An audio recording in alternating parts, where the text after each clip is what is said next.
qu'il installe sa présentation. Je vais le présenter. Oui. Il est doctorant en histoire contemporaine à l'École normale supérieure de Lyon, où il travaille sous la direction de Jean-Luc Pinault. Je ne connais pas le sujet de votre thèse, mais c'est Villeurbanne aussi. Oui, voilà. Je travaille sur l'histoire de Villeurbanne de 1900 à 1960. Parfait. Okay. Je pourrais développer un peu plus. J'ai juste là. Mais oui, donc je fais ma thèse en fait sur l'histoire de Villeurbanne et je travaille en fait sur la fabrique matérielle et symbolique de la ville. La question des représentations est vraiment un élément constitutif pour moi justement de cette fabrique en fait symbolique.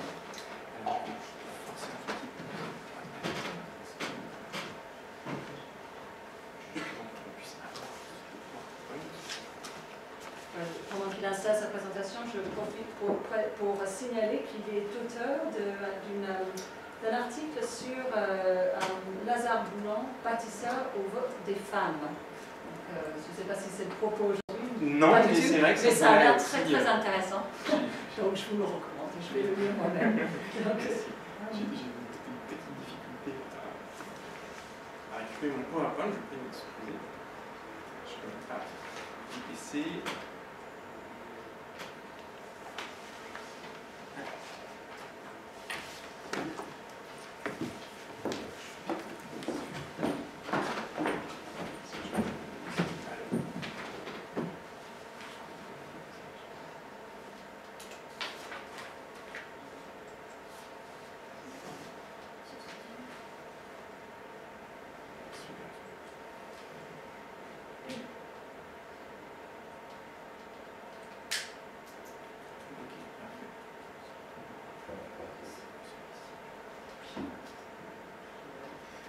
Excusez-moi, je ne peux pas très bien les PC.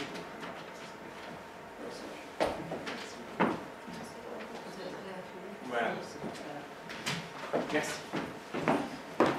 Donc voilà, je fais justement donc, ma thèse sur l'histoire de Villeurbanne et je vais présenter vraiment une approche un petit peu différente en fait de ce qu'on a pu découvrir jusqu'à maintenant, mais en même temps, je vais pouvoir faire des liens aussi assez proches, puisque moi je vais m'intéresser précisément à l'histoire des représentations urbaines, et plus précisément à l'évolution des représentations associées à Villeurbanne, donc qui est une commune, on peut qualifier en fait commune de banlieue, qui se situe donc à l'est de la ville de Lyon. Et la ville de Villeurbanne, c'est tout l'enjeu, comment le qualifier. Cette commune connaît donc une importante croissance durant la période 1900-1950, puisque sa population passe de 29 000 habitants à plus de 80 000 dans les années 50. Et aujourd'hui, donc, cette commune compte 140 000 habitants, ce qui la place au rang de 20e ville de France. Alors toute la question qui se pose, c'est justement en fait, comment qualifier Villeurbanne. Et justement, d'un point de vue de la logique spatiale, on peut considérer selon le paradigme centre-périphérie que Villeurbanne est une commune de la banlieue lyonnaise. Cependant, ce qui est problématique, c'est que le fait de qualifier Villeurbanne de banlieue est porteur en soi de représentation. Donc tout au long en fait, de cette présentation, je vais justement aussi voir ce qu'il y a derrière ces représentations-là, derrière ce terme précisément. Et mon but est de prendre la distance avec justement les représentations diffusées donc, à partir des années 80 sur les banlieues, qui font dire notamment donc, à l'historienne Annie Fourcault qu'aujourd'hui la banlieue n'est qu'une métaphore permettant de circonscrire et territorialiser commodément les peurs sociales. Donc on voit bien un glissement quand même important à partir des années 80, 70 quand même 80, et donc l'objectif est vraiment d'éviter tout anachronisme et de s'en séparer. Donc mon approche s'inscrit dans les travaux en fait, initiés, les travaux d'Annie Fourcault plus spécifiquement, et ceux aussi initiés par Christian Topalov sur les mots de la ville, et qui invitent à s'interroger sur les mots utilisés afin de qualifier les espaces urbains. En effet, que désigne-t-on sous vocable de banlieue? On a déjà eu en fait la première session, donc ici des éléments justement très intéressants, donc qui sont en fait en quelque sorte des réponses. Et on a aussi des historiens comme Annie Fourcault, des historiennes, qui ont pu aussi creuser ces questions. Et celle-ci, dans un article intitulé « Pour en finir avec la banlieue », démêle justement cette confusion sémantique qui règne dans le contexte français entre les significations multiples du mot « banlieue » et cette confusion obscurcit les enjeux et entretient un trouble préjudiciable à la clarté des débats. Donc d'un point de vue étymologique, la banlieue recouvre dès l'époque médiévale une définition juridique précise, puisque ce terme qualifie le territoire s'étendant sur une distance du lieu autour donc, de la ville et sur lequel donc, cette dernière étend sa juridiction, son droit de ban. La banlieue désigne donc l'arrière-pays situé dans l'orbite de la ville et sur lequel le pouvoir urbain exerce un contrôle juridique. J'insiste vraiment sur ces définitions car il est impératif en fait de saisir que parler de banlieue, c'est nécessairement s'intéresser au couple ville-banlieue. Alors, à Paris, évidemment, on va avoir une évolution en fait, particulière avec la construction des fortifications à partir des années 1940 qui vont se structurer en fait, ce qu'on appelle la petite banlieue. Puis, à partir des années 60, on va plus précisément donc, qualifier donc, les communes de banlieue comme étant celles se trouvant dans la partie du département de la Seine, qui entoure Paris. Mais on a à Paris vraiment une définition en fait, administrative qui apparaît. Or, pour l'agglomération en fait, lyonnaise, ce n'est pas le cas. On ne va pas avoir cette structuration administrative. Donc d'une certaine manière, on peut dire que la banlieue ne désigne pas une réalité administrative, mais relève, en tout cas pour l'agglomération lyonnaise, mais plus généralement, relève de l'ordre des représentations urbaines, et cela afin de rendre compte de l'existence d'une hiérarchie urbaine. Il est utilisé afin de qualifier le territoire dans le voisinage, la dépendance d'une ville, et cette qualification, elle permet notamment donc de justifier, de la part de la ville de Lyon, en fait, l'annexion des communes de la banlieue. Et on va creuser justement un petit peu plus cette dimension-là. Donc ce qui m'intéresse, moi, dans mon cas, c'est de faire donc, une histoire de représentation, de proposer l'histoire des représentations. Et s'intéresser à l'histoire des représentations donc, des banlieues, c'est nécessairement s'intéresser à la construction de l'image, c'est la construction d'une image qui va se substituer à un réel et le simplifier. Ces questions de métonymie étaient apparues en fait, dans la première session et justement elles apparaissent très clairement. Donc notre objectif est de saisir précisément en fait, quelles sont ces images-là, quels sont les liens aussi avec le réel, de voir le lien justement entre les deux, les distances qui peuvent se faire, qui rentrent évidemment en relation avec cette question donc, du lieu et des images et des distances qui peuvent apparaître. Alors ce qui m'intéresse dans un premier temps, c'est surtout en fait la période 1900, donc 1920, qui est une période en fait un petit peu particulière puisqu'elle se caractérise par une volonté d'expansion de la part de la ville de Lyon. On voit en fait ici une carte donc, de 1902. Vous avez figuré en fait donc le contour noir correspond à l'emprise territoriale de la commune de Lyon et le contour orange correspond au territoire en fait qu'elle souhaite annexer. En effet, donc à partir donc, de 1901, la ville de Lyon, animée par le maire Victor Regagneur, décide en fait d'annexer toutes les communes qui se trouvent en fait à l'intérieur de la fortification qui avait été construite en 1870. Et ce qui est intéressant là-dessus, c'est qu'on voit justement ce projet en fait, d'expansion. Il m'intéresse particulièrement parce que, d'une part, il permet aussi de s'interroger sur les frontières internes même au territoire urbain.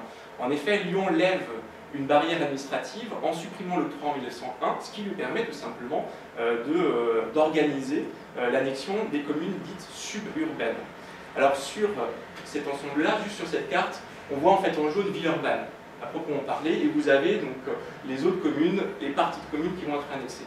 Ce qui m'intéresse derrière, c'est tout le discours qui a été produit dans ce contexte-là, et ce qui nous permet notamment donc de voir, on verra des évolutions, on verra aussi des permanences sur ces représentations, c'est-à-dire qu'elles ne sont pas produites dans les années 70-80, on les retrouve aussi dans les années donc, 1900, au moment en fait de tentatives d'annexion de manière plus générale. Le cas peut être aussi généralisé à d'autres cas, et notamment donc, aux communes parisiennes dans les années 1850 et 80. Alors ce qui m'intéresse dans mon cas, c'est que justement on a toute une production donc, critique afin de justifier en fait, l'annexion de Villeurbanne, et ces représentations en fait, négatives portent essentiellement sur des considérations hygiéniques. Villeurbanne est présentée, selon je cite en fait les dossiers, est présentée comme un véritable danger hygiénique de nature à compromettre la santé même de ses habitants. Elle est qualifiée de vaste agglomération d'usines qui produit chaque jour un volume considérable d'eau résiduaire chargée de matières usées, tandis qu'elle n'a pas un système d'égout suffisant pour le recevoir. Or, justement, Villeurbanne, de par sa topographie, en fait, déverse toutes les eaux usées dans les égouts de Lyon. Donc on a, en fait, à ce moment-là, de la part en fait, de la municipalité de Lyon, une vraie prise en compte d'un danger hygiénique, et ce qui fait émerger cette idée, en fait, des pathologies urbaines. C'est-à-dire que la Villeurbanne est chargée de ces pathologies. Parmi les arguments hygiéniques encore avancés, il y en a aussi un qui est intéressant, c'est l'existence de tueries particulières, ce qui peut sembler un peu surprenant, mais en fait, il faut relire à chaque fois ces discours par rapport au producteur. Le producteur des discours, c'est le maire Regagneur, qui à ce moment-là construit des abattoirs modernes. C'est une manière de signifier que oui, la ville de Lyon, elle qui est ancienne et qui est moderne, justement donc construit ces ensembles-là que ne peut faire en fait la banlieue, qui de fait se trouve en fait dans une sorte de hiérarchie de modernisation. Donc il y a vraiment ces concepts-là qui sont en fait extrêmement forts. Et le fondement en fait, de ces représentations négatives se joue en fait sur une logique dichotomique entre d'un côté archaïsme-ruralité, puisqu'en effet, Villeurbanne en 1900 compte 29 000 habitants pour 1500 hectares, ce qui fait qu'on a 90% du territoire qui est rural. Donc c'est vraiment d'un côté archaïsme-ruralité, et de l'autre côté, cette idée de modernité et d'urbanité. Et c'est ce jeu-là en fait, qui se met en place. Ces critiques, inversement, et c'est là où c'est intéressant parce que par rapport aux précédentes interventions, c'est qu'il y a une réaction de la part en fait, de la commune qui va produire le premier récit historique de Villeurbanne qui est mythique, qui explique que c'est une ville très ancienne et qui mérite d'être conservée. Mais le récit est même diffusé auprès de députés, on a des souscriptions et tout un jeu de force de pouvoir se joue au niveau de la Chambre des députés puisque la question est portée à cet échelon-là. Donc on a un jeu de contre-arguments aussi qui apparaissent et qui m'intéresse parce qu'on va voir qu'il y a une intégration de ces représentations par les potentiels annexés. En effet, ces derniers soulignent la nécessité pour Lyon de conserver sa banlieue. Alors, on a ce terme qui est clairement utilisé. Ils soulignent que d'un point de vue économique, les grandes villes ont besoin de posséder une banlieue, une sorte de zone franche où l'industrie peut se développer, sinon en toute liberté, du moins avec une diminution des charges. Ce qui a fait la prospérité de Villeurbanne, c'est sa situation hors de Lyon. C'est la possibilité pour les industriels de trouver des terrains vastes et à bon marché et où ils ont pu se développer sans subir les entraves des règlements urbains et de la fiscalité municipale de Lyon. Donc ce contre-argumentaire est très intéressant puisque c'est un argumentaire en fait industrialiste. On est favorable évidemment à l'implantation des industries pourvoyeuses d'emplois et nécessairement qui va permettre l'urbanisation. De plus, on a aussi une méfiance qui est exprimée, je cite encore de nouveau, et qui est un point très intéressant sur ce rapport entre centre-périphérie. Il est dit justement dans le contre-argumentaire, dans presque toutes les villes, les quartiers périphériques sont sacrifiés aux quartiers du centre, où se trouve concentrée la vie et l'activité de la cité. À Lyon même, les quartiers excentriques de Montchat, de la Mouche et de la Villette-Colbert, ce sont des points périphériques en fait, sont délaissés. Et il est à craindre que Villeurbanne, devenu un des quartiers de la banlieue de Lyon, ne subisse un pareil sort. Donc on a vraiment derrière l'idée que les politiques urbaines valorisent de toute façon les niveaux centres et qu'il y a ce danger par essence en fait, de se trouver en périphérie. Donc cette méfiance nous intéresse pour voir en fait que ce paradigme centre-périphérie est un élément structurant et que ce qui est considéré comme des représentations négatives, ségrégatives, en fait sont intégrées par les ségrégés en quelque sorte pour justifier de leur existence et de leur autonomie. Donc ces débats en fait sont particulièrement intéressants de part en fait notamment donc, de leur prégnance. Ce qui est assez intéressant aussi, c'est que d'un point de vue de la réalité matérielle, le territoire de Villeurbanne est extrêmement attractif. Il doit permettre en fait à Lyon de croître sa superficie de plus de 30%, sa population de 8%, et ainsi enfin battre Marseille qui était passé juste un an avant devant Lyon. Donc il y a un vrai intérêt pour Lyon d'annexer ce territoire. Donc derrière en fait ces critiques, en réalité, il y a une valorisation évidemment de la modernité, donc de la ville en contrepartie. Ce qui m'intéresse aussi, c'est que j'ai regardé ce qu'il y avait, ce qu'il n'y avait pas dans ces argumentaires favorables justement à l'annexion. Parmi les argumentaires que l'on ne trouve pas, c'est un petit peu faire de l'histoire en fait dans les creux, mais c'est là où on a plus d'éléments. Il n'est aucunement fait mention d'insécurité. Absolument aucunement fait mention d'insécurité, il n'est pas fait mention de tension. Il n'est pas dit que Villeurbanne est dangereuse, c'est là où se concentrent les classes populeuses dangereuses, et donc il faut l'annexer pour le pacifier. Ça signifie, si l'on ne le trouve pas à Villeurbanne, par contre, ce qui est intéressant, on l'a retrouvé en fait quelques années plus tôt, c'est-à-dire à la Croix-Rousse. On a eu en fait la révolte des Canuts dans les années 30, et ce territoire donc, qui se trouve en fait à l'ouest de Lyon, dans les hauteurs en plus, donc d'autant plus difficile en fait à pacifier, a été ensuite annexé au territoire de Lyon dans les années 50. Et ce qui est intéressant, c'est que cette annexion s'est faite dans une logique vraiment de pacification de possibles révoltés. Et là, dans le cas de Villeurbanne, on n'a pas du tout ce discours-là. Donc ça, c'est un point important sur le caractère effectif ou non de ces représentations. Je vais encore accélérer un petit peu plus parce qu'il faut synthétiser. Ce qui m'intéresse aussi, c'est qu'on a, dans la période en fait, donc, des années 1900-1920, on a une municipalité particulièrement active et qui va prendre en compte en fait, cet argumentaire négatif sur Villeurbanne en lançant d'autant plus fortement une politique modernisatrice. Très classiquement, électrification, viabilisation des routes qui se font. mais aussi la mise en place, par exemple, d'un four d'incinération des immondices pour justement contrôler cette production d'immondices. Donc on a aussi dans ces espaces-là sont, c'est ce que dit Topalov pour la période antérieure, mais on peut la transposer là, c'est que la commune est un laboratoire d'expérience, d'expérimentation. Et la modernisation, évidemment, s'étend, en fait, dans ces communes dites de banlieue. C'est pour ça que j'ai beaucoup de méfiance là-dessus, mais c'est toujours un terme intéressant. Donc on va se centrer, on va faire aller un petit peu plus loin, et se centrer justement sur cette période, en fait, de l'entre-deux-guerres, qui m'intéresse particulièrement. On a dans les années 20, évidemment, donc, cette rupture de la Première Guerre mondiale qui saigne la démographie, mais dans ce contexte en fait, de la Première Guerre mondiale, qui déstructure en fait, à l'échelle locale le pouvoir, on a quelque chose d'intéressant, c'est qu'au retour en fait, de la Première Guerre mondiale, il y a une réaction par rapport au constat de pathologie urbaine particulièrement importante. On peut dire d'une certaine manière que Villeurbanne est une sorte de banlieue noire, comme le propose en fait Annie Fourcault.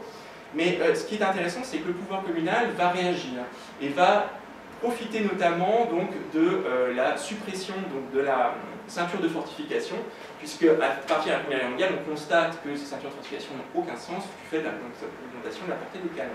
Donc l'ensemble des fortifications donc, sont cédées de par le ministère de la Défense donc, au département, qui va pouvoir ainsi comme ça structurer, réorganiser l'ensemble en fait, de cette partie. Et la municipalité en profite pour se dire, c'est l'occasion en fait, de créer, c'est l'expression qui est utilisée, hein, de permettre de créer une cité rationnellement organisée afin de développer ses poumons. C'est vraiment l'objectif. Et l'idée est de construire toute une série en fait, de jardins sur ces fortifications. Exactement les mêmes débats qu'on a en fait, à Paris un petit peu plus tôt en fait, avec les questions de fortification. Donc c'est vraiment pour saisir en fait, qu'il y a cette capacité aussi de production. Ce qui m'intéresse maintenant pour la partie en fait, 1920-1930, c'est vraiment une période particulière. Alors là, on voit en fait justement en 1920 donc Villeurbanne. Vous voyez donc un petit peu mieux sa configuration. On voit donc le Rhône au nord, à l'est le canal de Jonage sur lequel avait été construite une usine hydroélectrique qui est l'une des premières en fait, d'Europe, particulièrement importante, donc ce qui fait qu'on a aussi des ressources énergétiques à proximité, et l'expansion se fait d'ouest vers l'est. Donc on a très clairement, évidemment, lire l'urbanisation de Villeurbanne, c'est la lire par rapport à cette relation centre-périphérie. On a une expansion d'ouest vers l'est qui se fait. Mais ce qui m'intéresse, c'est la période en fait 24-35. 24-35, sont les deux mandats de Lazare Goujon, qui est maire donc, de Villeurbanne, qui est socialiste réformateur, et qui a pour objet donc, de modifier considérablement la physionomie de la ville. Ça se fait progressivement, mais c'est ce qui va être fait. Pourquoi? Parce qu'il se saisit de la production juridique d'après-guerre, c'est-à-dire la loi Cornudet 1919, modifiée en 1924, qui fait que justement les villes doivent mettre en place un plan d'aménagement. Ce qu'il fait. Et ce qui m'intéresse en fait dans son projet, c'est qu'il va donc, mettre en place un système d'école à l'extérieur de la ville pour justement donc, extraire les enfants en fait, de ce milieu dangereux en fait, qu'est la ville. Il faut saisir que toutes ces constructions se font en intégrant ces représentations négatives. C'est vraiment un contrepoint en fait, très très important. Et en conséquence, cette modification elle va se faire par l'édification d'ensemble d'édifices publics, sportifs notamment, et un qui est quand même particulièrement important, c'est le nouveau centre. J'insiste là-dessus, pourquoi? Parce que c'est intéressant de parler d'un nouveau centre pour une banlieue. C'est un sacré renversement de situation. Le but, là, ici, on a une figuration qui date de 1934, produite par la municipalité. Vous voyez en fait un effet de rayonnement donc, des cercles concentriques blancs et puis les noirs. Les blancs, évidemment, le rayonnement donc, de l'ancienne mairie. Ça ne correspond pas du tout à la topographie, parce qu'à l'ouest, on a une petite au sud, pardon, on a une rupture topographique qui ne correspond pas. Mais peu importe, on a cette vision, voilà, radioconcentrique qui apparaît. Ce qui m'intéresse derrière, c'est que lui, il a le projet, en fait, dans un premier temps, de construire en fait, cet ensemble-là que l'on appelle le Palais du Travail. C'est un ensemble multifonctionnel qui comprend, donc, comme vous pouvez voir à gauche de la carte, c'est-à-dire à l'est, en réalité, un dispensaire d'hygiène sociale. Un bureau d'hygiène avec un dispensaire, on va vacciner, on va mettre en place des casiers sanitaires, contrôler les expansions d'épidémies, mettre en place des cartes, une cartographie très précise de la ville, pour contrôler, juguler en fait possibles pathologies qu'on puisse avoir après. Au centre, l'on trouve en fait un théâtre, et puis donc sur votre droite, vous avez en fait un ensemble réservé pour les sociétés pour qu'elles puissent se réunir. Et en sous-sol, une piscine. Donc ça, c'est l'ensemble qui est inauguré en 1934, qui est très original parce que c'est construit vraiment dans une logique fonctionnaliste. Et c'est là, en fait, le changement radical, C'est-à-dire que ce projet de construction de palais de travail échoue dans un premier temps, et Lazare Goujon en profite pour créer une société d'économie mixte, une des premières, puisque la loi date de 1926, pour construire cet ensemble. Non seulement le palais du travail qu'on trouve donc à gauche de la carte, mais aussi au centre la nouvelle mairie, et puis des logements, des logements bon marché, donc, qui doivent pouvoir être achetés à un moment donné. Et le système est assez simple, c'est-à-dire que la société d'économie mixte qui est créée en 1931 a pour projet de construire cet ensemble-là, qui est inauguré en 1934. Donc en 4 ans, c'est construit. Tout l'ensemble-là est construit. Et ce qui est intéressant, c'est que la société d'économie mixte comprend des entrepreneurs qui sont intéressés par quoi? Pourquoi accélérer les travaux? Parce que tous les logements qui sont construits, on en a 1200 logements, eux, appartiennent en fait à la société d'économie mixte. Le foncier appartient à la société d'économie mixte, donc elle peut mettre en location. Dès qu'elle construit en fait ces logements, elle peut les mettre en location, obtenir comme ça un retour financier, et puis construire les 2 édifices publics que sont le palais de travail et la municipalité. Qu'est-ce qui m'intéresse derrière? On pourrait dire que c'est juste une construction en fait, enfin c'est pas une construction, parce qu'en fait ça change complètement la morphologie en fait du territoire, ce qui fait que par exemple des points de panoramique de Lyon, on voit justement très bien cet ensemble qui ressort. Donc on a vraiment une modification de la morphologie urbaine avec un beffroi et des tours. Ce qui m'intéresse notamment, c'est que justement on a, c'est rarement étudié, un rayonnement de cet ensemble-là. C'est-à-dire que moi j'ai pu constater, comptabiliser, qu'il y avait donc, pour la période 1934-1939, plus de 60 visites qui sont organisées, mais des visites collectives, des visites d'édiles, des visites d'experts urbains, qui vont venir visiter en fait cet ensemble-là, qui est particulièrement en fait original et attractif. Donc ça c'est intéressant parce qu'on dit généralement évidemment que les banlieues, communes de banlieue, sont des espaces de ségrégation absolument inattractifs, mais ce n'est pas le cas. Historiquement, on voit que c'est le cas. Autre élément aussi important, c'est qu'on peut mesurer ça en étudiant. Il y a un livre qui avait été produit dans les années 30, qui est l'histoire en fait de cet ensemble-là, et qui est diffusé à plus de 560 exemplaires, et on a en fait 10% qui sont envoyés en fait à l'étranger. Et chose plus intéressante, c'est qu'à partir de 1934, on a des expositions organisées, et Villeurbanne va présenter cet ensemble-là. Une première exposition organisée à Osaka, et c'est Alexis Léger, donc, qui est le ministère des Affaires étrangères, qui contacte le maire. Donc on a une diplomatie municipale qui se met en place pour mettre ce type d'exposition. Je dirais événement local, mais avec une importance, on sait très bien, importante, c'est-à-dire que le Royal Institute of British Architects organise, on le sait très bien, des expositions classiquement en Australie, enfin dans tout le Commonwealth, et évidemment à Londres, et organise en fait ces expositions et va notamment contacter Villeurbanne pour qu'elle soit présentée. Et cette exposition qui date de 1936 est intéressante parce qu'elle est sur le Civic Center. Je parlais un petit peu, enfin le Civic Center, c'est pas seulement en fait justement donc la mairie, mais ça va être un ensemble avec un théâtre, avec un ensemble vraiment urbain complet. Et ce qui m'intéresse simplement sur ce point-là, c'est qu'on a un changement radical, puisque entre 1900, c'est une commune vraiment la périphérie qui va être indexée, puis cette période, vraiment années 30, qui rayonne jusqu'à la rupture en fait, de la Seconde Guerre mondiale, où là au contraire, on va avoir eh bien, une reconnaissance vraiment effective, puisqu'on a cette exposition aussi donc, à Londres, qui va devenir itinérante dans les 20 principales villes d'Angleterre, et puis aussi une exposition à Alger aussi en 1936. Donc là, on a un changement, et on peut mesurer en fait ce rayonnement. Et donc, de manière conclusive, je vais ouvrir justement sur cette période d'après, en fait, d'après-guerre. La période d'après-guerre, évidemment, est une rupture, enfin, la Seconde Guerre mondiale est une rupture. Ce qui est intéressant, c'est que justement, on a une dissonance, ça c'est un point important, on a une dissonance entre le rayonnement de Villeurbanne dans on a des articles scientifiques, des articles spécialisés d'urbanisme qui sont produits en grand nombre américains, suisses, en France aussi surtout, sur ce nouveau centre, mais à l'échelle locale on a une rupture, parce qu'en fait cet ensemble-là n'est pas du tout accueilli par la population, et le maire qui inaugure tout ça en 1934, un an plus tard en fait perd les élections face aux communistes. Et les communistes vont au contraire critiquer en fait cet ensemble-là qui ne correspond pas à la classe ouvrière. Selon eux, c'est vraiment une production en plus par la société d'économie mixte, donc c'est vraiment fait appel en plus au privé, donc il y a une vraie critique qui apparaît. Et là, on a une rupture en fait qui commence à se faire, et Villeurbanne, en quelque sorte, en fait, s'efface progressivement. Et cet effacement, donc, on le retrouve après-guerre, puisque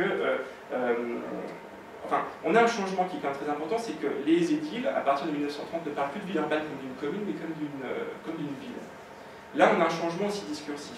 Mais c'est surtout qu'en fait, à partir des années, évidemment, de construction de grands ensembles, là on va avoir en fait une emprise foncière sur certains espaces périphériques même, propres en fait à Villeurbanne, vraiment sur les parties les plus périphériques, la construction de grands ensembles, et on voit justement l'émergence en fait progressivement de tensions à partir des années 70, par rapport, non pas en fait à la banlieue, mais par rapport en fait à des îlots.